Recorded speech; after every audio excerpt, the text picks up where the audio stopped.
Solong anak, parehong busy ang mga magulang sa negosyo. Malalayo ang mga kamag-anak. Kaya naman, kinasanayan na ni Candice ang palaging mag-isa. Ngunit pansin ng kasambahay na si Manang Ilay ay madalas magsalita ang nooy 8 taong gulang pa lang na si Candice kahit wala naman itong kausap.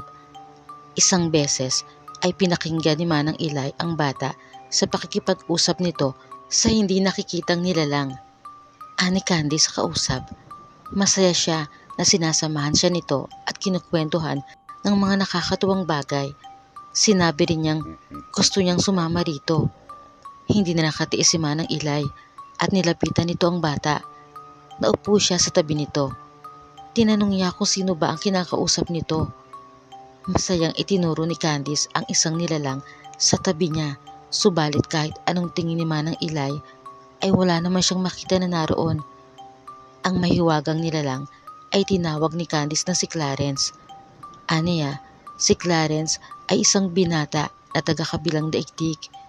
Ngunit lagi siya nitong pinupuntahan para aliwin, lalo na sa mga oras na batid nitong nalulungkot siya. Kinilabutan si Manang Ilay. Tumayo siya, unti-unting umatras at lumayo sa bata. Palihim na sinabi ni Manang Ilay sa mga magulang ni Candice ang tungkol kay Clarence, pero pinagtawa na lang siya ng mga ito. Anang mama ni Candice, natural lang daw sa isang bata ang magkaroon ng imaginary friend, lalo na sa isang tulad ni Candice na walang kapatid o nakakalarong bata. Bili naman ng papa ni Candice na bantayan na lang mabuti ang kanilang anak. Hayaan itong makipaglaro sa imaginary friend niya. Huwag lang magpapapasok ng estrangherong bata sa kanilang bahay. Napatango na lang si Manang Ilay. Hindi maiwasan ang pag-aalala sa anak ng kanyang mga amo. Mula noon ay lagi na nga sinusubaybayan ni Manang Ilay ang kanyang alaga. Alisto siya sa posibleng hindi magandang mangyari rito. Ngunit pansin niya na bukod sa pakikipagkwentuhan sa imaginary friend ay wala namang ibang kakatuwang nangyayari kay Candice, kaya't kinasanayan na rin niya ito. Harmless naman talaga ang binatang multo na si Clarence. Naniniwala siya na si Candice ang kanyang tadhana at soulmate, ngunit hindi sila isinilang sa parehong oras ng mundo. Siya ay namatay sa sakit sa mismong bahay din na iyon bago pa man iyon mabili ng mga magulang ni Candice. Nang makita niya ang bata ay may kakaiba siyang naramdaman na tila ba lumulukso ang kanyang puso at napakapanatag ng kanyang isip sa tuwing titignan niya ito. Nagkataon na si Candice ay may third eye, kaya naman hindi niya inaasahan na makikita siya nito habang siya ay nakatitig sa pagduduyan nito. Pinalapit siya ng bata at kinausap. Nung una ay bantulot pa ang multong si Clarence, subalit dahil sa komportableng pagkausap sa kanya ng bata ay nagkaroon na rin siya ng lakas ng loob na kausapin ito, at mula nga noon ay hindi na napatid ang kanilang komunikasyon. Lahat ng iyon ay nakatatak sa isip ni Candice. Isang pangako ang binitawan ni Clarence kay Candice na hihintayin niya ang pagdadalaga nito at sa kanya hihilingin na ito ay kanyang maging nobya. Dahil musmus pa lang noon si Candice, tinanggap niya ang pangako ng binata at nangako rin na magiging nobya nito balang araw nang hindi niya nauunawaan ang ibig sabihin nito. Hanggang sa maging isang ganap na dalaga na nga si Candice, lumaki siyang maganda, mabait, ngunit mailap sa mga tunay na tao. Kontento siya na tanging si Clarence ang kanyang kaibigan.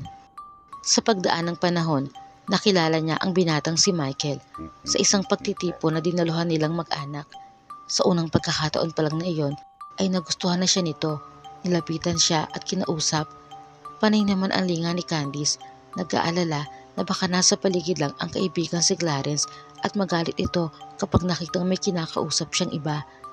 Napansin ni Michael na tila hindi mapakali ang dalaga, kaya't hinawakan niya ang kamay nito at inayang umalis sa pagtitipon.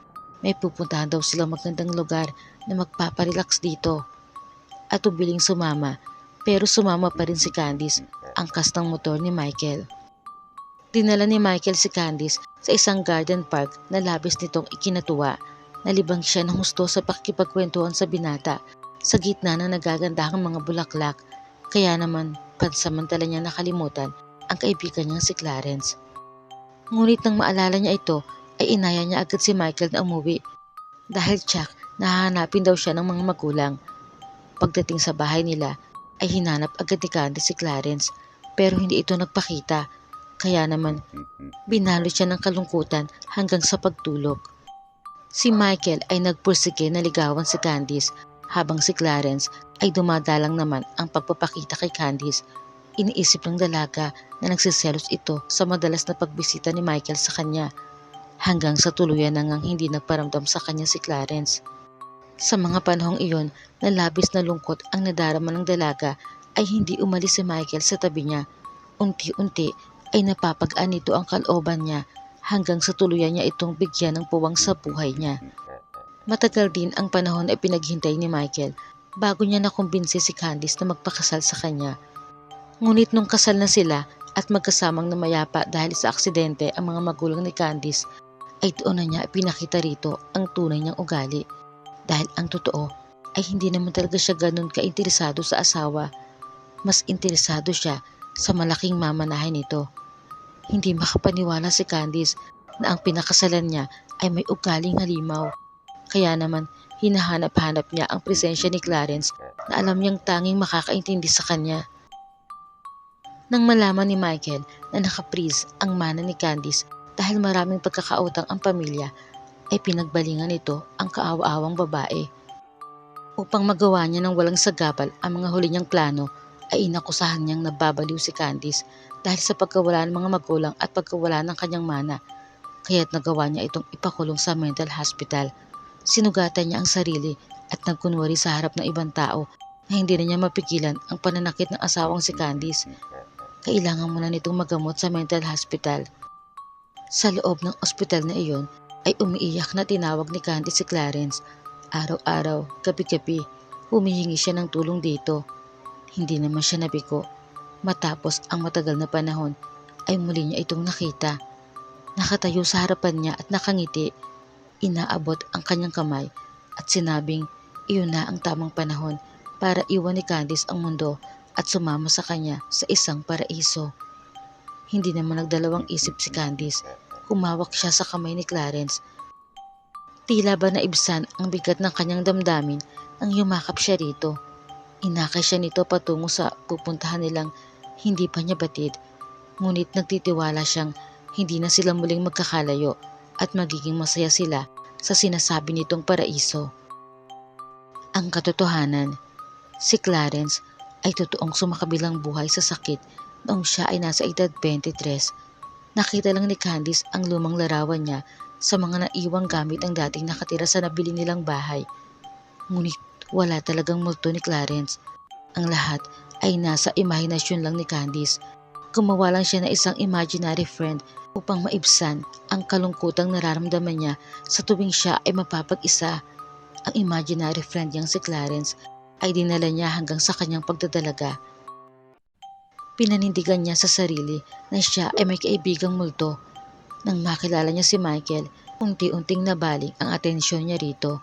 Ipinalagay niya na si Clarence ay nagselos at umiwas sa kanya, ngunit ang totoo ay nawalan siya ng panahon na isipin ito dahil kay Michael. Subalit dahil sa hindi magandang resulta ng pagsasama nila ni Michael, ay muli niyang naalala ang imaginary friend na si Clarence.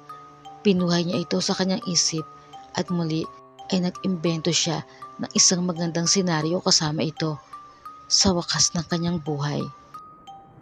Si Candice ay payapang nilisan ang mundo sa loob ng kanyang silid sa mental hospital. Si Michael naman ay dinakip ng mga pulis dahil sa lumutang na testigong nagsabi na ito ang utak sa aksidente ng mga magulang ni Candice. May nakabili na ng bahay ni na Candice.